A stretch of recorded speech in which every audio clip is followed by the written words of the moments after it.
بسم اللہ الرحمن الرحیم۔ قوم عاد کی تباہی و بربادی سے جو لوگ بچ گئے تھے انہوں نے سوچا کہ خدا کے عذاب کی اس جگہ سے نکل کر کسی اور جگہ جا کر آباد ہو جائیں۔ چنانچہ حجاز اور شام کے درمیان ایک وادی میں جسے وادی کرا کہتے ہیں آ کر آباد ہو گئے۔ پہلے تو اس کو دوسری قوم عاد یا عاد ثانیہ کہا جانے لگا، مگر بعد میں یہ قوم سمود کے نام سے مشہور ہوئی۔ دنیا کے عام قاعدے کے مطابق کچھ مدت گزر جانے کے بعد ان کے اندر بھی برائیاں پھیلنے لگیں اور انہوں نے بت بنا کر ان کی پوجا شروع کر دی۔ اللہ تعالیٰ نے اپنے طریقہ کار کے مطابق ان لوگوں کی اصلاح، بھلائی اور درستگی کے لیے حضرت صالح علیہ السلام کو نبی بنا کر اس قوم کی طرف بھیجا تاکہ وہ ان نافرمانیوں کو بتائیں کہ جن لوگوں نے اللہ تعالیٰ کے احکام کو نہیں مانا ان کا انجام کیا ہوا۔ اگر تم بھی اپنے گناہوں سے باز نہ آئے تو مجھے ڈر ہے کہ ان قوموں کی طرح تم پر بھی اللہ کا عذاب نہ آ جائے اور تم کو دنیا سے نیست و نابود کر دیا جائے گا۔ حضرت صالح کی باتیں سن کر ان لوگوں نے کہا، اے صالح، یہ شان و شوکت، یہ عزت و دولت، یہ اونچے اونچے محل اور عمارتیں اور دنیا کا جو عیش و آرام ہمیں حاصل ہے، یہ تو ہماری محنت اور ہمت کا نتیجہ ہے۔ اگر یہ چیزیں اور دولت تیرے خدا کی طرف سے ملتی تو ان لوگوں کو ملنی چاہیے تھیں جو تجھ کو نبی مانتے ہیں اور تیرے ایک رب کی عبادت کرتے ہیں، لیکن ہم تو یہ دیکھ رہے ہیں کہ تیرے ساتھی غریب، رذیل اور ناکارہ لوگ ہیں۔ اس دنیا میں ان کی کیا قدر ہے؟ ہم تو سمجھتے ہیں کہ تو جس راستے پر ہم کو چلانا چاہتا ہے وہی صحیح راستہ نہیں ہے۔ کیا تو یہ چاہتا ہے کہ تیرے ساتھ لگ کر ہم بھی تیرے ساتھیوں کی طرح غریب اور ذلیل ہو جائیں؟ حضرت صالح علیہ السلام نے ان سے کہا، اس مال و دولت اور شان و شوکت پر ہرگز گھمنڈ نہ کرو، یہ چیزیں آنن فانن تباہ و برباد ہو سکتی ہیں۔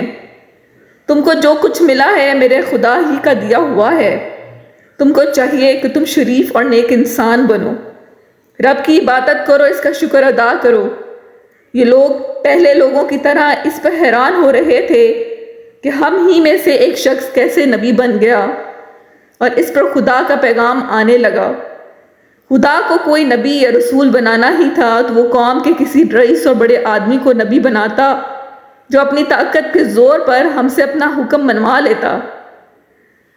حضرت صالح علیہ السلام دن رات اللہ کے ایک ہونے کی تبلیغ کرتے رہے، مگر سوائے چند ایک غریب آدمیوں کے کسی پر کوئی اثر نہ ہوا، بلکہ یہ لوگ حضرت صالح کا مذاق اڑاتے رہے اور ٹھاٹا مخول کرتے رہے۔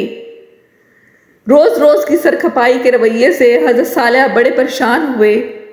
وہ اللہ سے دعائیں کیا کرتے تھے کہ ان کی قوم راہ ہدایت پر آ جائے۔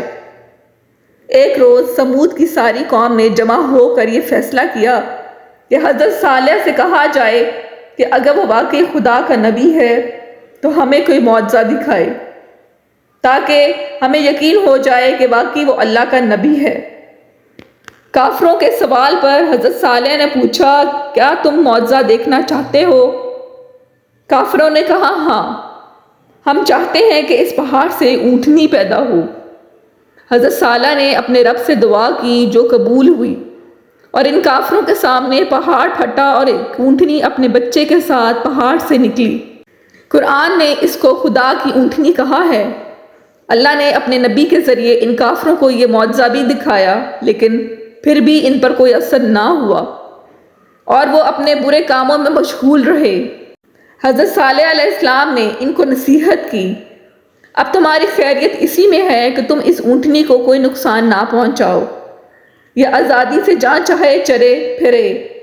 ایک بات اور سن لو، ایک دن چشمے سے یہ اونٹنی پانی پیا کرے گی اور دوسرے روز تم اور تمہارے جانور وہاں سے پانی پیا کریں گے، اس میں کوئی فرق نہ آئے۔ اونٹنی کے اس معجزے نے پہلے تو ان لوگوں کو بڑا حیران کر دیا اور انہوں نے حضرت صالح علیہ السلام کے کہنے پر اسے کھلی چھٹی دے دی، لیکن آہستہ آہستہ ان کے دل میں برائی کا جو بیج موجود تھا وہ بڑھنے لگا اور وہ سوچنے لگے کہ یہ اونٹنی تو ہمارے کھیت چر جاتی ہے، ایک دن یہ چشمے کا پانی پیتی ہے اور ہم اور ہمارے جانور پانی سے محروم رہتے ہیں۔ انہوں نے فیصلہ کیا کہ اس اونٹنی کو ہی کیوں نہ ختم کر دیا جائے۔ چنانچہ کچھ نوجوانوں نے مل کر اس اونٹنی کو ہلاک کر دیا۔ جب حضرت صالح علیہ السلام کو یہ خبر ملی تو انہیں بڑا رنج ہوا۔ آنکھوں میں آنسو آ گئے۔ آپ نے ان لوگوں کو جمع کر کے کہا، تم نے یہ اچھا نہیں کیا، اب تم خدا کے عذاب کا انتظار کرو جو تم سب کو 3 دن میں تباہ کر دے گا۔ 3 دن گزر جانے کے بعد بڑی خوفناک کڑک اور گرج ہوئی جس نے ہر آدمی کو جس حالت میں بھی وہ تھا ہلاک کر دیا، لیکن وہ لوگ اس عذاب سے بچ گئے جو حضرت صالح علیہ السلام اور خدائے واحد پر ایمان رکھتے تھے۔ حضرت صالح علیہ السلام نے اپنی قوم کو جو پیغام دیا، قرآن حکیم میں اس کو اس طرح بیان کیا گیا ہے: اے قوم، میں نے اپنے اللہ کا پیغام تم تک پہنچا دیا، تم کو نصیحت کی، لیکن تم اچھی باتیں کرنے والوں کو دوست ہی نہیں رکھتے۔ قوم سمود کی تباہی اور بربادی کے بعد جو لوگ بچ گئے انہوں نے یہی سوچا کہ اس جگہ کو چھوڑ دیا جائے جہاں خدا کا عذاب نازل ہوا ہے، چنانچہ وہ اس وادی کو چھوڑ کر فلسطین میں جا کر آباد ہوئے جو بعد میں انبیاء کی سرزمین کہلائی۔ تو ناظرین، اللہ کو یہ اختیار ہے کہ جو وہ چاہے کرے، وہ کن کہتا ہے کہ ہو جا اور وہ چاہتا ہے ہو جاتا ہے۔ کافروں نے جب حضرت صالح علیہ السلام سے کہا کہ ہم تو جب مانیں گے اگر اس پہاڑ سے اونٹنی نکل آئے، اللہ کے حکم سے اونٹنی ماں بچے کے نکل آئی۔ خدا جو حکم بھی دے اسے بلا چون چرا مان لینا چاہیے۔ حضرت صالح علیہ السلام کی قوم نے اللہ کا حکم نہ مانا تو نتیجہ یہ ہوا کہ یہ قوم تباہ و برباد ہو کر رہ گئی۔ چند روز دولت پر اکڑنا اور اترانا بہت بڑی حکامت ہے۔ اللہ ہی دیتا ہے اور وہ چھین بھی لیتا ہے۔ دولت نے کسی کا ساتھ وفا نہیں کی ہے۔ اللہ کے نبی اللہ کی طرف سے ان کو جو حکم ملتا ہے اس کو بڑی جرت اور دلیری سے لوگوں تک پہنچاتے ہیں۔ حضرت صالح علیہ السلام کی نافرمان قوم کو خوفناک کڑک اور گرج نے فنا کر دیا۔